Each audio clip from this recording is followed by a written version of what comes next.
first guest is, of course, the anchor of NBC Nightly News with Tom Brokaw. Please welcome our good friend, Mr. Tom Brokaw.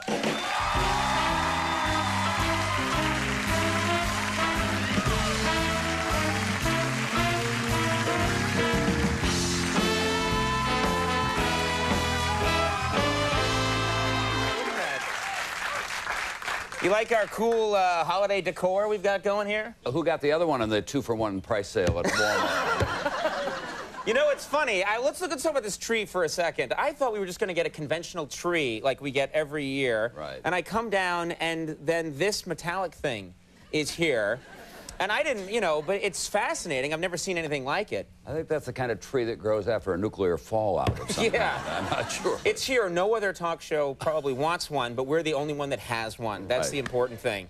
Now, Well, we had an anthrax scare in my office, and you've got this Christmas tree. I mean, it's that kind of thing. I think we're bringing the CDC. you're equating our tree with an anthrax scare? I think that's what I'm trying to work my way toward that, right.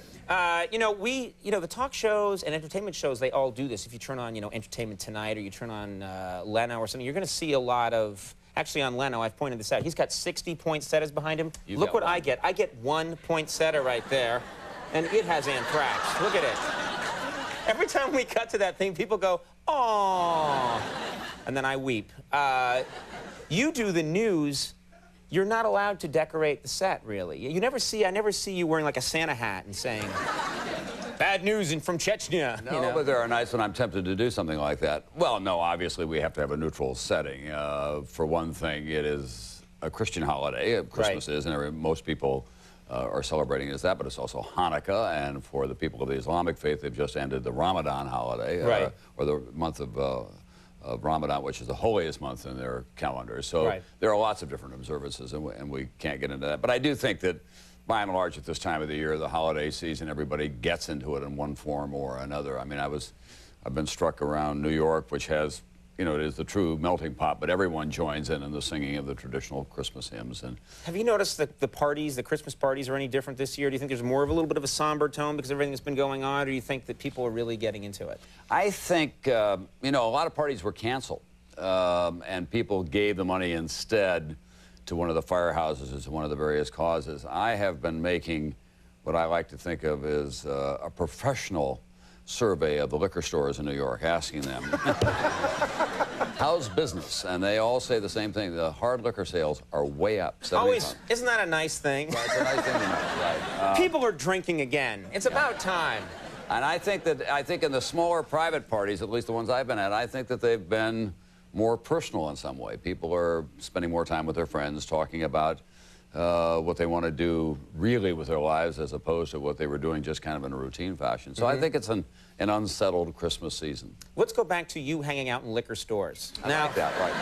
How long are you hanging out there? What are you looking for? Well, you generally will find me just outside with a paper bag and something in it, It's true. There are a lot of sightings of you holding a bag going, "I'm Tom Brokaw, damn it." Mr. Brokaw, no, leave me alone. I'm just telling you what I hear, and if it shows up in the Star magazine, it's not my fault. Now, let's talk about what's going on in the world, because this is what you do, and more than most of my guests, you'd probably know.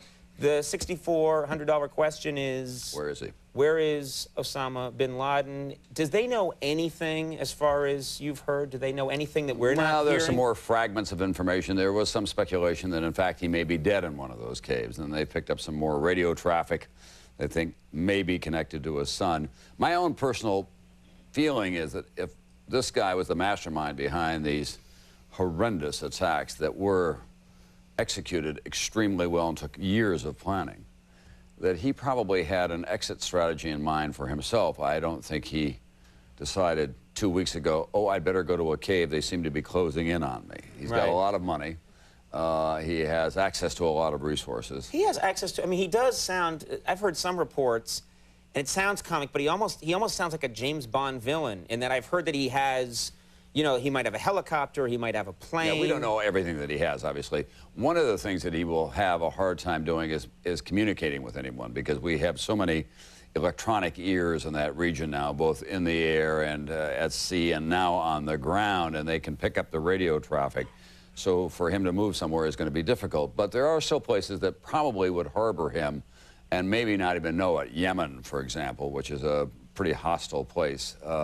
He might be able, that's the original country of his family, right, that he could get to the hills. And then I don't know whether we've been able to convey adequately just how utterly wild and primitive the landscape of Afghanistan and Pakistan is. Those mountainous regions are very, very difficult to navigate, and someone could hide out there for a while. They also say, we keep hearing these reports that maybe he got plastic surgery, and I picture this woman, this really ugly woman, you know, oh, someone must get him, I wonder what he is, you know, and I mean, you know, it all gets into the realm of almost science fiction, you know, what does he look like now? It really plays on your imagination. Yeah, it seems unlikely that he's gotten plastic surgery, but he certainly could have altered his appearance and shaving the beard, which would be defiling his own idea of the tenets of I think when a 50,000-ton bomb is chasing you, you shave your beard. Yeah, you shave your beard, right? And you would claim to be a woman probably under those circumstances as well. I've claimed it before. You know, it's fun. It's exciting. Opens up possibilities. You're going to see the president soon. You're going to sit down with the president. I don't talk to many people. We're working our way toward that. I was scheduled to be with him the week of September 11th to do something called A Day in the Life of the White House, which is something that NBC has done with every new president, and we're reopening those discussions and hope that we can do something in the year 2002 with him. Obviously, he's been preoccupied with the war, and we don't want to say, oh, Mr. President, you have to give up the war for a while to deal with us. But we're having those discussions again, and he's going to go away for the holidays and come back, and then we'll talk to him about it again. I'd like to be able to do that. When you sit with him, could you tell him to stop saying evildoers? Do you think that's possible? Come up with a new, I mean, is that possible that would you say that to him? No, I probably wouldn't. I'd be happy to carry a message from you, but I'm sure I carry great weight. Right. And I hope you have a friend at the IRS, if that's the case. I mean, that's the only thing I'd like to say. The IRS will come and take away my crappy tree. I think he felt that he was conveying the strength of his feelings, and it may have even had some kind of a biblical connotation to it as well. Before we go, I have to mention, I opened up the New York Times this morning, and I read just a glowing, you know, beautiful rave review of a Dateline special that you did. We're doing an hour tomorrow night. It's called Changed Lives. Right after the attack, I was talking to some of the producers with whom I work, and I said, look, in a couple of months, we'll want to do this story from the point of view of 5 families that were affected by it, and we'll do it in one community. We didn't quite know where that was. It turned out to be Jersey City, which is right across the river from the World Trade Center. We have a policeman who lost 9 of his men. He'd fixed dinner for him the night before. We have a heartbreaking story of this Irish-American working-class family. Their only son who had ever gone to college was working for J.P. Morgan. He was killed. A wonderful school teacher who had a 6th grade class, and the windows looked out on the World Trade Center. They saw everything.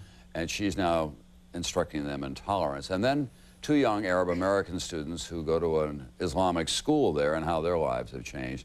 And I do think that it's instructive to everyone to see what these families, each in their own way, are going through, what they've learned from this experience, what they can accept and what they cannot accept in some instances, because this is a defining experience at this time of our lives. And what happened in Afghanistan is not the end. Right. It's really the beginning, and people have to realize that. People are just realizing, I think, that this doesn't even end with Osama bin Laden or people that propped him up. It's just going to, you know. But as I said, I read this review, and people said you can't miss it. It's on Dateline, Changed Lives, tomorrow night at 9 o'clock on NBC. Tom, thank you so much. You're always good to come by. Really good to have you. Tom Brokaw, David Cross is coming up in just a minute. But first, ladies and gentlemen, tonight's show is brought to you by Kay Jewelers. Every kiss begins with K. You don't have to do this, do you? Anyway, this holiday, celebrate your past, present, and future together with a 3-stone diamond ring from Kay Jewelers. Just like this couple. Merry Christmas, honey. I love you. Oh, David, this ring is beautiful. It's also evil and must be destroyed in the fires of Mount Doom. What do you give? What gift can possibly say thank you to your best friend, accountant and massager of shoulders and egos? you might want to start with this. A K Jewelers 3-stone diamond ring, starting from only $599. And you can be assured of 2 things. First, the K diamonds are hand-selected for exceptional beauty. And second, that she'll absolutely love it. Every kiss begins with kiss. This holiday, the critics have chosen a must-own DVD. Planet of the Apes. The coolest movie is now the hottest gift. Get me the spaceman. Give Planet of the Apes today. You're hot. Excuse me? How about a V8 Splash to cool you down? No thanks. I know what you're thinking. Oh, V8, it must be rich and tomatoey. But in fact, V8 Splash is refreshing and fruity. It is fruity. Now, how about your phone number? No. Come on, I'm surprisingly refreshing, too. Fruity, refreshing V8 Splash with a full day's supply of vitamins A and C. Also available in diet. Critics are calling Robert De Niro, Edward Norton, Angela Bassett, and Marlon Brando. One of the most amazing casts ever assembled. The score is fantastic. Larry King calls it a caper with a switch that will blow you away. The Score. Rent it today.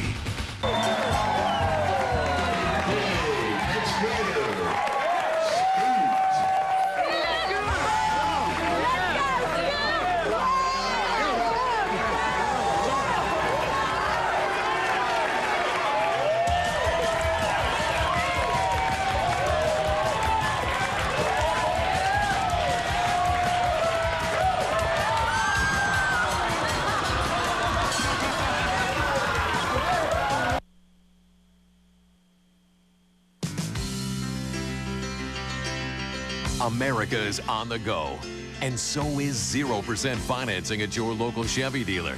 Until January 2nd, take advantage of 0% financing on almost every new car and truck we build. And if 0% financing isn't enough to get you moving, Chevy is throwing in a $500 bonus on select models. So keep America rolling with 0% financing until January 2nd.